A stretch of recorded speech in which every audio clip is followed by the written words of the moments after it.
상상하는 것은 즐겁다. 쓸데없지만 필요하고 무익하지만 유용하다. 우리를 미지의 세계로 인도하는 그 만약에의 대답 속에서 우리는 주인공이 되기 때문이다. 세상을 다 가지기도 하고 영원한 삶을 누리기도 하기 때문이다. 그렇게 주인공이 되고 세상을 다 가지고 영원한 삶을 누려보기 위해 나는 작가가 되고 싶었던 것일까? 그래서 늘 아무 때나 아무 데서나 상상하기를 좋아했던 것일까? 그렇다면 만약에 내가 작가가 되지 않았다면 어떻게 되었을까?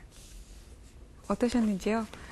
젊은 소설가 김미열 씨의 첫 번째 창작집 서울 동굴 가이드에 나오는 작가의 말을 일부 읽어드렸습니다.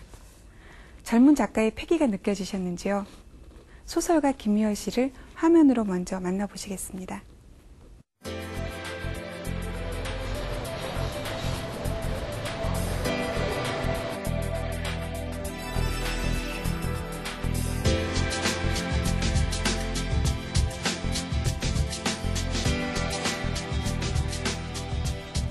서울의 한 대학에서 그녀를 만나기로 했습니다. 90년대 중반에 대학 생활을 한 그녀에게 2000년대의 캠퍼스는 어떤 모습일까요? 또 그곳을 누비는 대학생들의 모습은 어떻게 비춰질까 궁금해서였습니다. 젊음은 그 자체로 빛나지만 캠퍼스 울타리 안에서 이들은 더욱 빛나고 아름다워 보입니다. 짙은 녹음도 싱그러운 젊음 앞에서 제 색깔을 내지 못하는 것 같죠?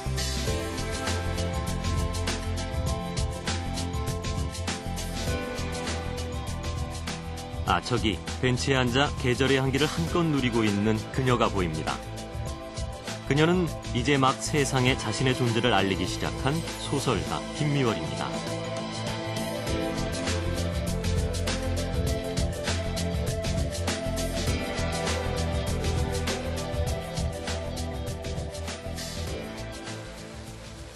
한 권의 소설집과 또 한 권의 장편 소설을 낸 그녀는 지난 2004년 세계일보 신춘문예로 등단해 2007년 독립문학상 최연소 최종 후보로 오를 만큼 소설가로서의 입지를 다져가는 중입니다.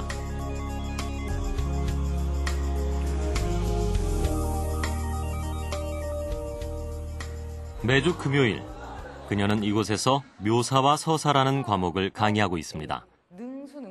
강의라고는 하지만 또래 학생들과의 만남 정도로 보이는 격이 없는 수업입니다. 서사가 묘사보다 더 뛰어난 것이다, 더 우월한 것이다, 더 문학적이고 더 고차원적인 것이다. 그래서가 아니라요.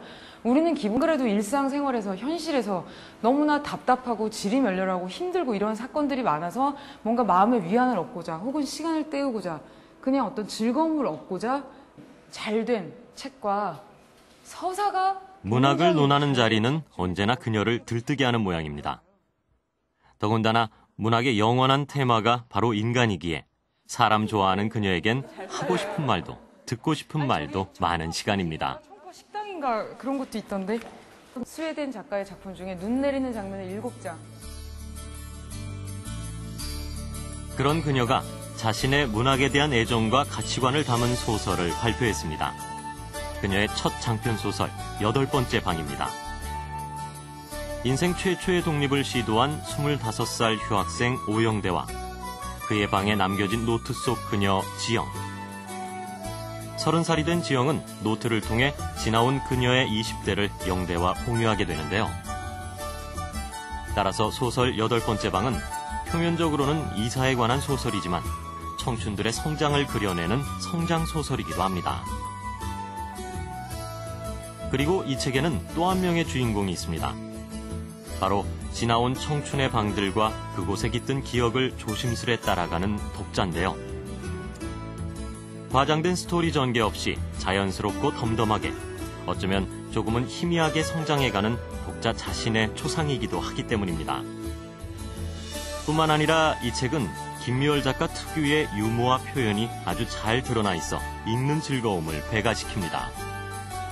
문학으로서의 소통은 언제나 즐겁고 유쾌한 수다와도 같습니다. 그녀는 앞으로도 이런 독자와의 즐거운 만남을 새로운 소설로 이어갈 텐데요. 지금 그녀가 더 깊고 진한 교감을 위해 여러분 곁을 찾아왔습니다. 그녀를 만나봅니다. 소설가 김미화 씨 모셨습니다. 안녕하세요. 네, 안녕하세요. 네. 첫 장편소설 8번째 방이 출간되었어요. 네. 작가에게 첫 책의 의미는 굉장하지만 또 제가 데뷔했을 때 어떤 선배가 그러셨어요. 장편소설을 내지 않으면 작가도 아니다라고 그렇게 말씀을 하셨는데 첫 장편소설 의미가 남다를 거라 생각이 돼요. 어떠세요? 써보기 전에는요. 장편이랑 단편이 장단 이렇게 길이의 차이만 있는 건 줄 알았거든요. 근데 막상 써보니까 시와 소설이 다른 것처럼 단편 소설과 장편 소설은 아예 몸 자체가 다른 장르더라고요. 그래서 늘 시냇물만 보다가 바다를 처음 본 사람처럼 굉장히 당황하기도 하고 신기하기도 하고 많이 헤맸는데요. 이렇게 잘 썼다 못 썼다를 떠나서 장편을 어쨌든 끝까지 완성할 수 있었다는 것 자체로도 저에게 굉장히 의미가 있었다고 생각을 합니다. 저는 몰라서요. 고등학교 때 김유정 문학 그 101장에서 장원이 되신 적도 있다고요?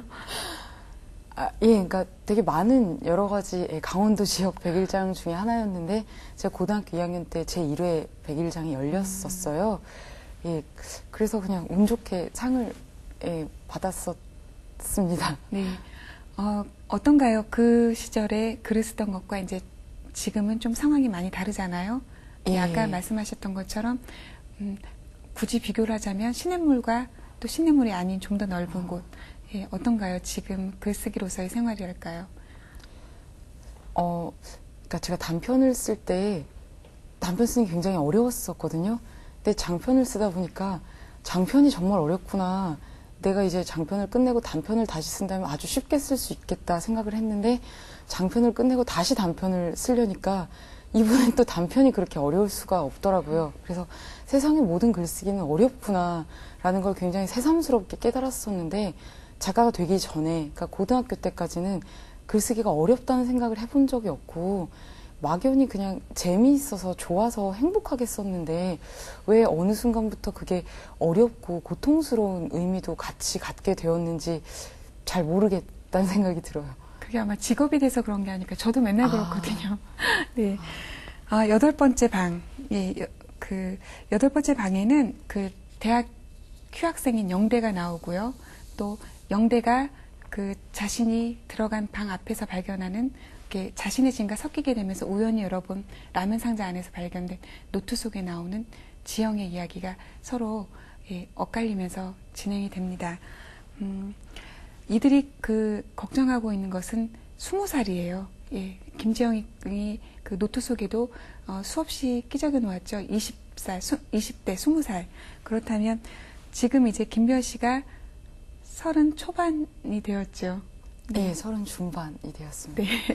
지금 돌아보는 자신의 20살은 어땠나요? 이 책 속에 나오는 지영이 저랑 성별이 같은 여자다 보니까 많은 분들이 지영의 이야기가 저의 경험일 거라고 생각하시는 분들이 많은데 사실 저는 영대 캐릭터에 가까운 인물이고요. 그러니까 아무 생각 없이 그냥 20살이라는 게 그냥 마냥 즐겁고 신기해서 그냥 철없이 살았던 그런 20대를 보냈어요. 그래서 1년 후라든가 5년 후라든가 10년 후에 대한 고민 없이 그냥 오늘 하루 24시간을 어떻게 보낼 것인가. 이렇게 정말 단순하게 뭔가 되고 싶은 건 많았는데 막연히 될 것 같지도 않고 되기 위해서 뭔가 노력도 하지 않으면서 또 막연히 내 삶에 어떤 깜짝 놀랄 만한 일이 일어났으면 좋겠다 이렇게 바라기만 했던 그런 20대를 보냈습니다. 영대처럼. 네.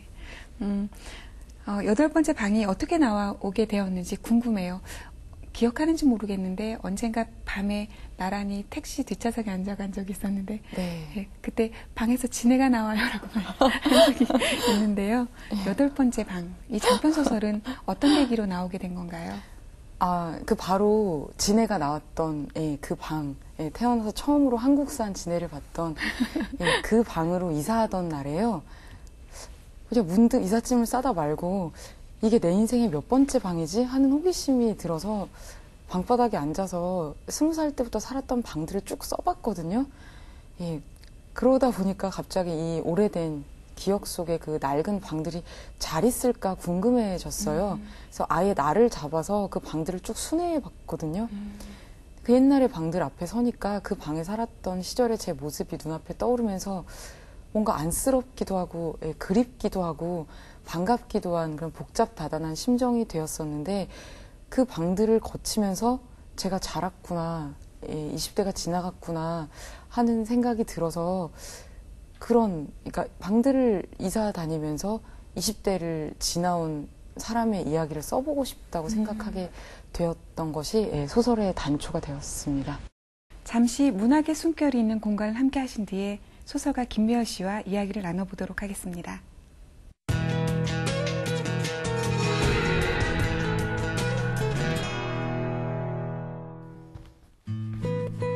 여러분은 지금 어떤 방에서 살고 계신가요? 지금 살고 있는 그 방이 자신의 모습과 많이 닮아 있다고 생각한 적 없으신가요? 안녕하세요.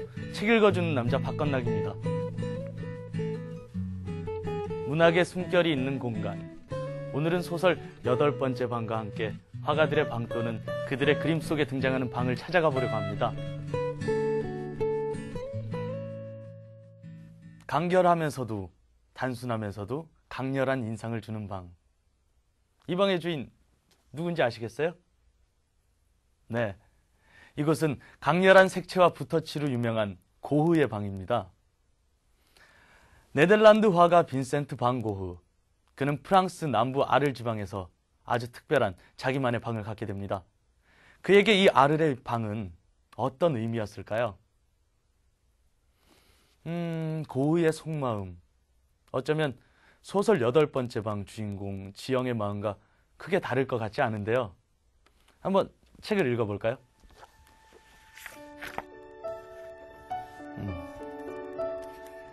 나에게 방은 집에 부속된 공간이 아니라 온전한 집 자체였다. 부등식. 방보다 집이 큰 것이 아니라 등식. 방은 곧 집이라는 것이 성립되는 곳이었다. 그 많은 방들을 거치며 이제 나는 30이 되었다. 요즘도 가끔 지나온 길 위에 두고 온 나만의 방들을 머릿속으로 그려보곤 한다. 방들 속에 고여있는 기쁨과 슬픔과 꿈과 절망과 환희와 분노는 하나같이 모서리가 달아있었다. 말랑말랑해진 그 모서리들을 만져보는 것이 나는 좋았다.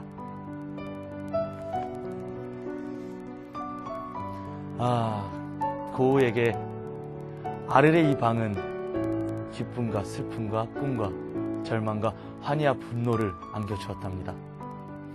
고갱과 함께 이루고 싶었던 화가 공동체의 꿈. 하지만 그의 꿈은 좌절이 되었고요. 결국 고흐는 그 절망감으로 인해 자신의 길을 자르게 되었죠. 고흐가 이 방에서 잠시나마 특별한 꿈을 꾸었다면 호포의 그림 속 방은 고독과 상실 그리고 왠지 모를 헛된 희망이 가득 느껴지는 방입니다. 잠시 감상해 볼까요?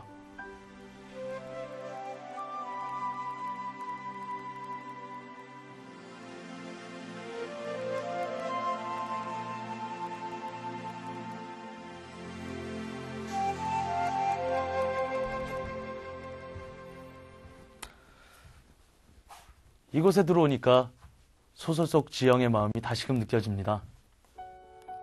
나는 저녁을 먹을 생각도 않고 문가에 서서 옥탑방의 구석구석을 살펴보았다. 방에도 얼굴이 있고 표정이 있다. 방도 사람과 함께 세월을 따라 늙어간다. 나와 한 시절을 함께 보낸 옥탑방은 세상의 모든 풍파를 몸으로 견뎌낸 펀칭볼처럼 해진 얼굴을 하고 있었다. 그러면서도 표정만은 담담하고 의연해 보였다. 실내 창문으로 들어오는 햇살이 따뜻하면서도 왠지 모를 슬픔이 느껴지지 않나요? 그림 속 방에는 각박한 현실의 삶을 견뎌내는 현대인의 정서가 깊게 배어있는 듯한데요. 다시 소설 속 지영의 노트 속으로 들어가 봅니다. 방은 단순히 개념으로서의 공간, 건축물의 일부로서의 공간이 아니다. 그곳에 사는 사람의 육신과 정신이 깃드는 곳이다. 그의 일상이 알알이 스미는 자리인 것이다. 그러니 그 자체로서 방은 곧 방 주인의 삶이다. 이사를 하는 것이 힘겨운 것은 그것이 육체적으로 강도 높은 일이어서기도 하지만 아마 그에 따라 방 주인의 삶도 바뀌리라는 예감 때문이기도 할 것이다. 이 방에서의 내 삶은 또 어떻게 달라질까?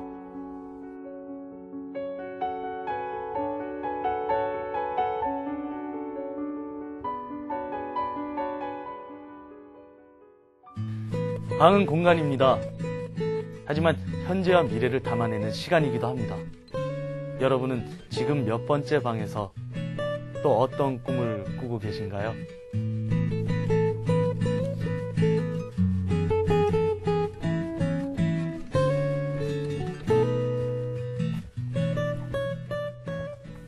자신의 경험이 조금 녹아있는 소설이라고 했는데요.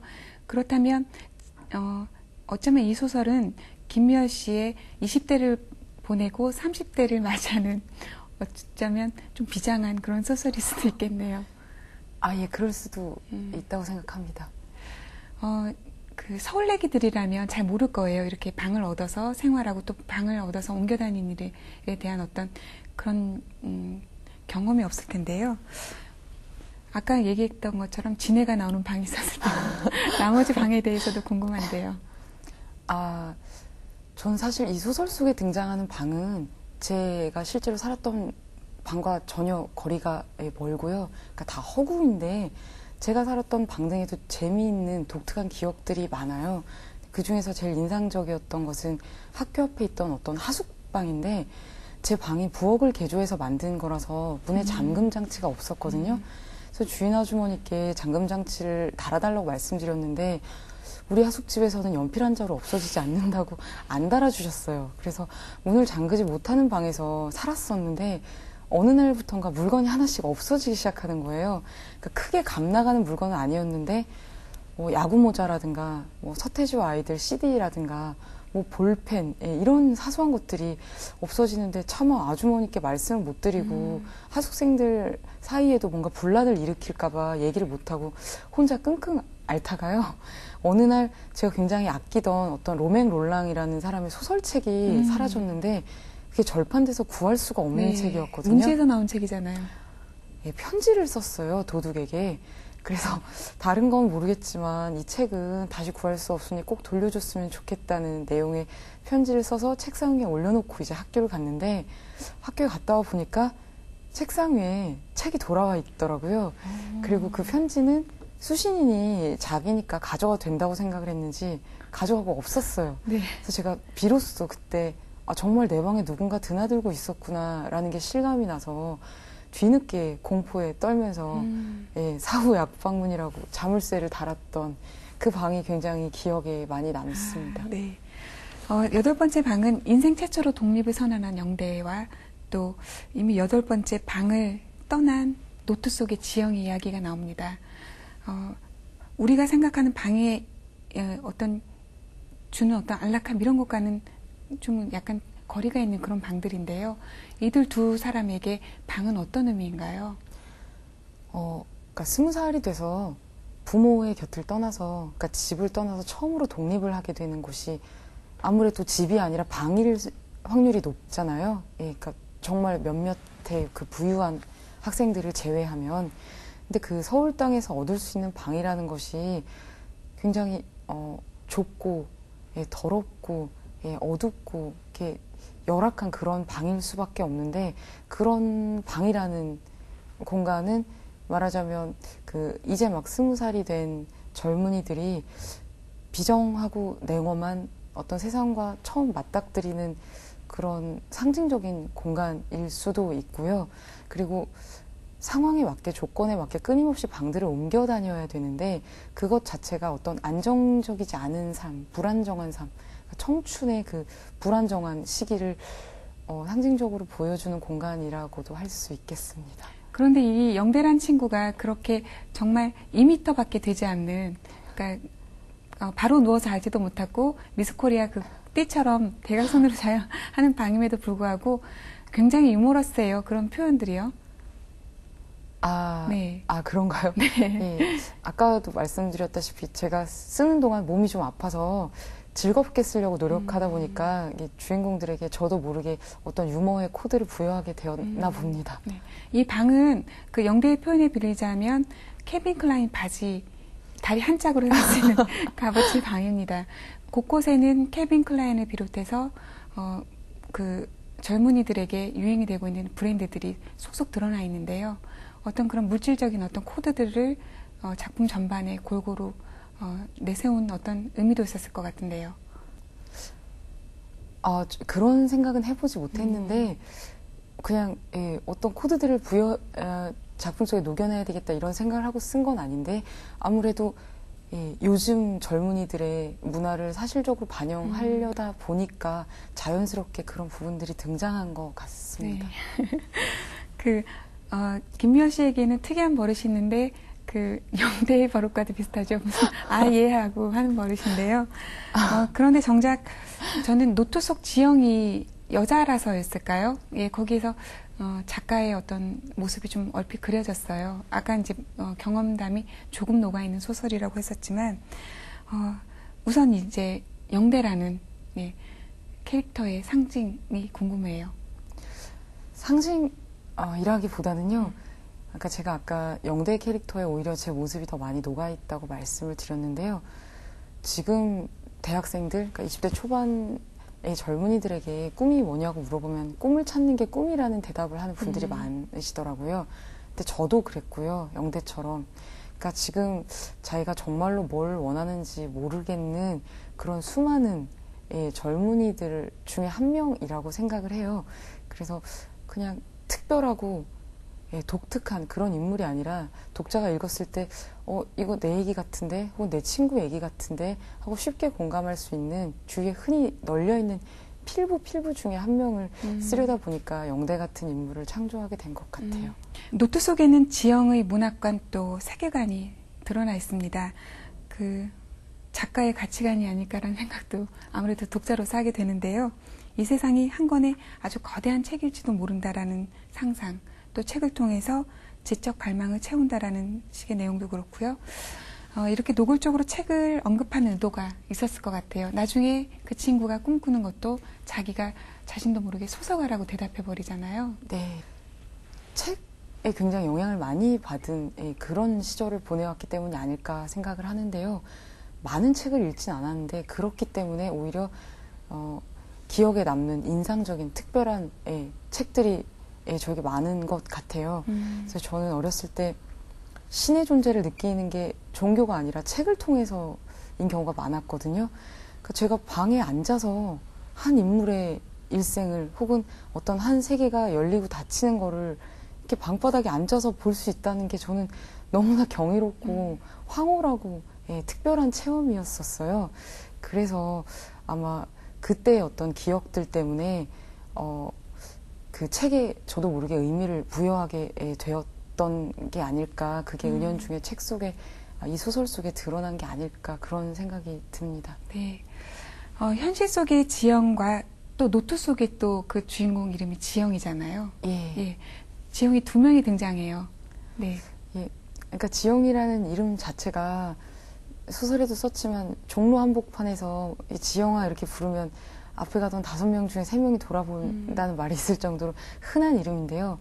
그러니까 그 흔한 이름만큼이나 그러니까 평범한 인물들이라는 생각에, 그러니까 정말 우리 주위에 흔히 볼 수 있는 그런 인물들의 이야기를 하고 싶어서 이름조차도 굉장히 평범하게 특색 있게 만들었거든요. 그러니까 그 지영, 노트 속에 나오는 지영이나 영대가 현실 속에서 만나게 되는 지영이나 사실은 정말 크게 다르지 않은 평범한 인물들이라는 그런 설정을 하려다 보니까 이름을 갖게 하게 되었습니다. 네. 8번째 방은 액자 구성으로, 그러니까 몇 년의 시차를 두고 다른 등장인물들이 시대를 보여주면서 변화와 성장을 그려나가고 있는데요. 흥미롭게 읽다 보니까 아무래도 권 몇 편이랄까요? 그런 게 궁금해지는 거예요. 예, 노트 속의 지영이는 소설가를 꿈꾸는 사람이 되었을 거라고 막연히, 또 작가와 결부시키게 되니까 소설가가 되었다라고 생각이 되는데, 이 영대라는 대책 없는 젊은이는 어떻게 되었을까 궁금합니다.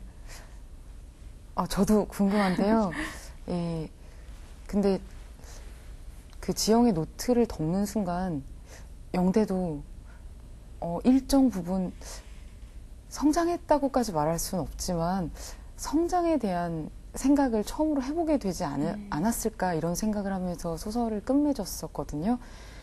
저는 중요한 건 지금 자기 자신을 있는 그대로 받아들이는 거라고 생각을 하는데, 지영이가 자기가 사실은 되게 보잘것없고 잘난 것도 없고 특별한 재능도 없는 사람이라는 걸 받아들이면서 막연히 글을 쓰고 싶다는 욕망을 품게 되는 것처럼, 영대도 자기가 되게 못나고 부족하고 어리숙한 인간이라는 걸 받아들이게 되는 지점에서 정말 자기가 원하는 것이 무엇인가에 대한 꿈을 키워볼 수 있다고 생각을 해요.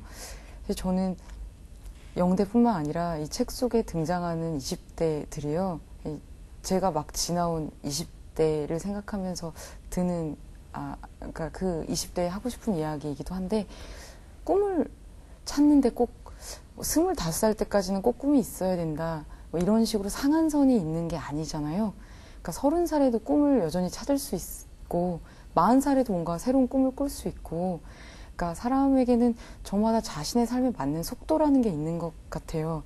그 속도에 맞게 살아갈 때 진짜 자기 삶의 주인이 되지 않을까 그런 생각이 드는데, 늦더라도 지금 당장 꿈이 없더라도 영대가 내가 꿈이 없구나, 하지만 내가 꿈이 없지만 그게 뭔지 이 질문만은 놓지 말아야겠다라는 생각 정도만 할 수 있다고 해도 저는 굉장히 많이 변화한 게 아닐까. 그 정도의 변화 정도는 이 책 뒤에 영대에게 남겨지지 않았을까. 제가 막연히 그런 기대를 품어봅니다. 지영이의 전화번호를 또 영대가 나중에는 가질 것 같은 뉘앙스로 이렇게 소설이 끝나잖아요. 예. 네, 연락을 서로 할 수 있을 것 같은. 네. 예, 저도 그랬으면 좋겠어요. 젊은 작가의 목소리, 그리고 젊은 작가의 소설을 젊은 평론가는 어떻게 보았을까요? 허윤진 씨의 이야기를 들어보겠습니다.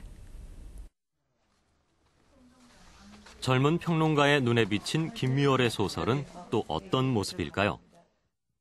문인과 독자들에게 형식을 파괴하는 평론가로 이름난 허윤진 씨에게 김미월 작가와 그녀의 소설 8번째 방에 대해 물었습니다. 굉장히 여러 면의 매력이 있는데요.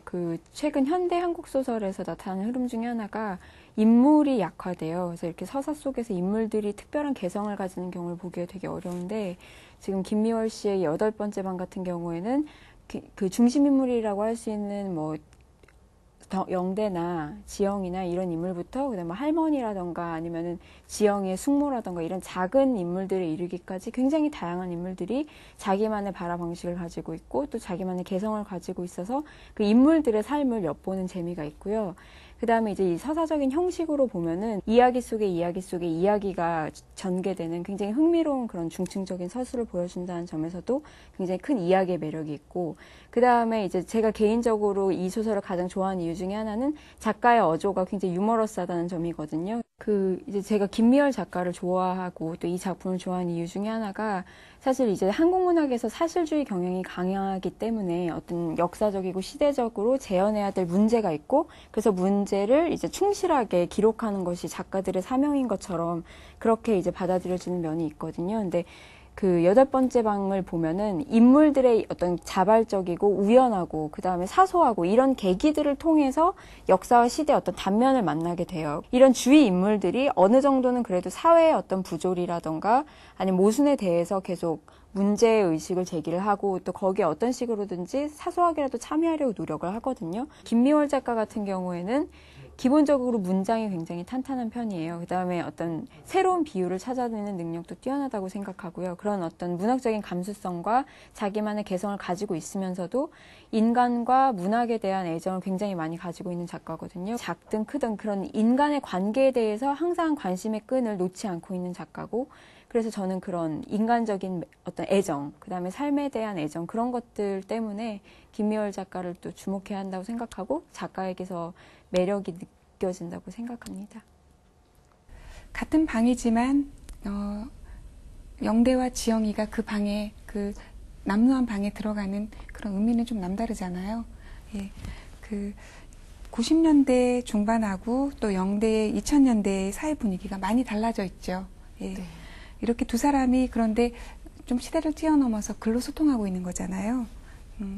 어떤가요? 이런 소통, 이런 것에서 김미화 씨의 어떤 낙관적인 그런 것도 보이는데요. 낙관적인 성격이랄까요? 이런 것도 보이는데요. 예, 제가 어린 시절에 저를 굉장히 행복하게 했던 그 책들을 읽으면서요.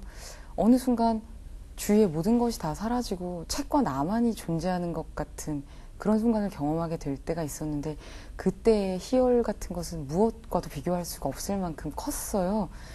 근데 저도 이 영대와 지영이 노트를 읽고 읽히는 과정을 통해서 대화를 나누고 서로를 이해할 수 있는 여지를 조금씩 얻어가듯이 저의 책을 통해서 독자와 저도 어떤 눈에 보이지 않는 소통을 이야기를 주고받을 수 있다면 글을 쓰는 사람으로서 더없이 행복할 것 같다는 생각이 들어요.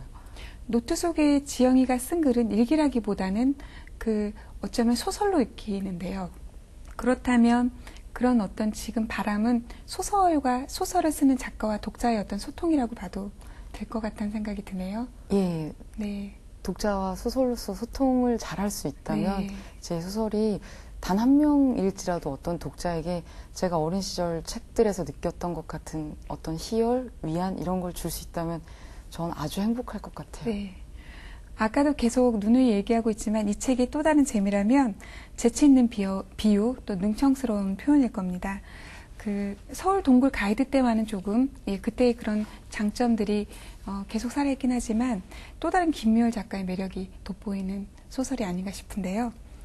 개인적으로는 어떻게 평가하세요? 그러니까 책을 출간하고 나서 가장 많이 들은 얘기가 너 의외로 유머 감각이 있더라라는 얘기였는데요. 사실 제가 생각할 때 저는 달라진 게 없는데 왜 다른 분들이 이런 말씀을 해주시나 생각을 해봤더니 제가 서울동굴 가이드를 쓸 때는 너무 진지하게 어둡게 너무 긴장하고 경직된 상태로 소설을 쓰면서 뭔가 어둡고 딱딱하고 경직된 이야기를 하는 게 좋은 소설이 아닌가라는 오해를 하고 있었던 것이 아닐까 하는 생각을 하게 됐어요. 근데 이 8번째 방을 쓸 때는 그러니까 몸이 아파서 아무래도 그 고통을 상쇄하려고 즐겁게 쓰려고 노력을 했던 건데 그게 오히려 더 많은 독자들에게 쉽게 다가갈 수 있는 코드가 되어주었고 많은 독자들에게 기쁨을 줄 수 있었던 게 아닌가 생각을 하니까 신기하기도 하고요. 그래서 앞으로도 희망적인, 낙천적인 그런 뉘앙스를 가진 그런 주인공들을 소설 속에 등장시키는 것도 나쁘지 않겠다 이런 생각을 하게 되었습니다. 저도 그럼 아파봐야 되겠다는 생각이 드는데요. 네. 8번째 방 103쪽에 보면 김미월 씨를 매혹시킨 문학책들이 소개되어 있어요. 네. 네. 물론 다른 사람의 입을 통해서지만요. 더불어 김미월 씨에게 감동을 줬던 그 옛날 그랬던 것처럼 김미월 씨와 단둘이 마주하게끔 했던 책들이 궁금합니다. 화면으로 만나보시겠습니다. 김미월 작가의 추천 도서를 소개합니다. 우리 민족 최대의 사상가요 학자이자 최고의 시인이기도 한 다산 정약용. 18해 동안의 긴 유배 생활을 보내야 했던 다산의 삶이 녹아있는 편지들을 엮은 책입니다. 무거운 형벌을 감내하면서 쌓인 애틋한 부정과 형제, 그리고 실학자로서의 사상이 담긴 글, 유배지에서 보낸 편지입니다. 김미월 작가의 2번째 추천책은 인류가 꼭 한번 읽어봐야 할 고전, 월든입니다. 자연의 예찬과 함께 문명사회에 대한 통렬한 비판이 담긴 이 책은 1854년에 쓰여졌지만 물질의 풍요가 도를 넘는 현대의 우리에게 더 귀중한 메시지를 전하고 있습니다. 자연에 대한 반성과 삶에 대한 새로운 성찰을 담은 책, 월든입니다. 인간으로서 지켜야 할 도와 덕이란 무엇일까요? 노자는 도덕경을 통해 간결하면서도 깊이 있는 해답을 찾아주고 있는데요. 우주의 기본 원리인 도의 흐름을 체득하고 그 흐름에 따라 살아가는 것이 참된 자유의 삶을 찾는 방법이라고 조언하는 이 책은 우리를 얽매고 있는 무엇, 그리고 편안한 삶에 관해 이야기하고 있습니다. 모두 81개의 짤막한 장으로 이뤄진 큰 깨달음, 노자의 도덕경입니다. 끝으로 파란만장한 인생 역정이 담긴 오헨리의 단편집을 추천했는데요. 100여 년의 세월이 지나도 인류의 깊은 감동을 전해주는 이 책에는 전 세계인의 사랑을 받은 그의 대표작 마지막 잎새를 비롯해 41개의 단편이 수록되어 있습니다. 따뜻한 인간애와 재기발랄함이 돋보이는 오헨리의 단편집. 지금까지 김미월 작가의 추천도서였습니다. 김미월 씨도 그렇지만 저도 이미 지나온 20살입니다. 그래서 그 20살 때가 다 들여다 보이지만 그 당시에는 굉장히 서로 힘들었잖아요. 네. 예, 8번째 방에 들어있는 주인공들도 그 20살을 굉장히 어렵게 지나고 있는데요. 그 20대를요. 사랑조차도 잘 되지 않아요. 노트 속의 지영이는 사랑하는 사람에게 사랑한다는 말을 채 해보기도 전에 다른 친구를 그 사람이 사랑하고 있다는 걸 알게 되죠. 네. 네. 사랑에 대한 김미월 씨의 생각 듣고 싶은데요. 사랑에 대한 생각은 이렇게 물어보신다면, 그 일체 유의법은 염험한 포영이라, 예, 모든 것이 다 헛것이고 그림자고 물거품이고 꿈이라는 생각을, 예, 저는 사랑이라는 감정에, 예, 이렇게 삽입을 해서, 예, 반영을 해서 얘기를 하고 싶은데, 그럼에도 불구하고 하고 싶은, 예, 믿고 싶은, 한 번쯤은 거기에 빠져보고 싶은 그런 어떤 알 수 없는 힘을 가진 게 사랑이라고 생각을 해요. 근데 이 주인공들이 사랑을 비롯해서 모든 면에서 원하는 것을 잘 이루지 못하는 거는 우리 삶이, 그러니까 삶이라는 말 자체가 굉장히 거창한데, 언제나 원하는 걸 이루는 것보다는 원하지 않는 걸 이루지 못하는 순간들이 더 많은 것 같고, 예, 그걸 이루지 못했을 때의 슬픔, 혹은, 분노, 예, 속상함, 이런 것들에서 얻는 게 더 많은 것 같아요. 그러니까, 기쁨이나 행복보다 슬픔이나 불행이 우리를 더 많이 성장하게 해주는 게 아닌가 하는 생각이 드는데, 그런 순간들을 지나오면서 이 주인공들이 어떻게 변모해가고 어떻게 커가는지를 보여주고 싶어서 그렇게 뭐든지 다 이루어지지 않는, 예, 그런 설정들을 이렇게 소설 속에 부려놓은 것 같습니다. 네. 그렇다면 좀 당혹스러운 질문일 수도 있겠지만, 김미월 씨에게 문학이란, 소설이란 무엇인가요? 정말 너무 어려운 질문이고요. 잘 모르겠는데, 근데 소설가가 되기 전에 저의 꿈은 소설을 쓰는 것이었거든요. 예, 소설가가 되는 것이었는데, 어쩌다 보니까 문득 돌아보니 소설가가 되어 있는데요. 지금의 꿈도 소설가가 되는 거예요. 그러니까 이 얘기는 처음에 소설가가 되고 싶어 했던 그때의 마음가짐을 잊고 싶지 않다는 얘기인데요. 소설이 뭔지, 문학이 뭔지 감히 제가 정의를 내리기는 어려운데, 그게 뭔지에 대한 고민을 놓지 않고 살아가는 게 중요할 것 같다는 생각을 하고 있다는 말씀으로 돌려서 대답할게요. 네. 지금 가장 활발하게 활동하고 있는 작가들 중에 한 명인데요. 또 다른 작품을 구상하고 있고 또 출간될 작품이 있을 거란 생각이 들어요. 구체적으로 구상하고 있는 작품은 없는데요. 되게 막연하긴 한데, 올해가 경술국지 100년인데요. 그 말 뜻은 알아도 그 말 속에서 그 뒤틀리고 짓밟힌 개개인의 어떤 상처에 대해서는 크게 관심을 갖는 사람들이 드문 것 같아요. 그 대표적인 예가 전 위안부 할머니들이라고 생각을 하는데요. 그러니까 위안부 하면 너무 오래된 키케 묵은 얘기 같잖아요. 근데 그분들이 그 위안부 시절 때문에 받았던 상처는 매일매일 오늘 새로 생긴 상처처럼 굉장히 크고, 예, 고통스러울 수 있다는 생각을 하거든요. 그래서 키케 묵은 옛날 그 역사 속의 이야기가 아니라 오늘 생긴 상처처럼 늘 새 것 같은 그분들의 오늘날의 이야기를 통해서 우리의 어떤 불행했던 역사 속의 과거, 예, 그것 때문에 참담하게 일그러졌던 개인들의 삶을 조명해 보고 싶다는, 예, 그런 욕심이 있습니다. 많이들 돌아가시고 몇 분 남아 계시지 않기 때문에 예. 예, 그 결과물을 빨리 읽을 수 있었으면 좋겠다는 생각이 드네요. 네. 네, 예, 오랜만에 후배의 소설과 이야기 나눠보니까 참 즐거웠습니다. 든든하기도 하고요. 함께 해주셔서 정말 감사합니다. 아, 저야말로 초대해 주셔서 고맙습니다. 네. 끝으로 김미화 씨의 낭독을 들으면서 이 시간 마칠까 합니다. 함께 해주신 여러분 감사합니다. 어렸을 때는 내가 나중에 커서 위대한 인물이 될 줄 알았다. 서점집 주인답게 아버지는 한글을 갓된 자신의 딸에게 가장 먼저 읽힐 책을 서가 전체에서 고르고 또 골랐다. 그래서 내게 처음 쥐어준 책이 위인전이었다. 잔다르크는 20살에 조국을 위해 병사들을 이끌고 전쟁터에 나갔다. 에디슨은 22살에 자신의 발명품으로 최초의 특허를 받았다. 김구는 20살에 의병단에 가입했고 아인슈타인은 27살에 특수 상대성 이론을 발표했다. 윤봉길은 25살에 조국의 독립을 위해 폭탄 테러를 했다. 해밍웨이는 28살에 이미 문명을 떨쳤으며 광개토 대왕은 22살에 백제를 정벌했다.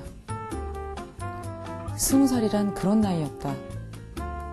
그러나 그들과 똑같은 20살 시절을 살면서 나는 뭔가를 이루기는커녕 이루겠다는 의지조차 없었다.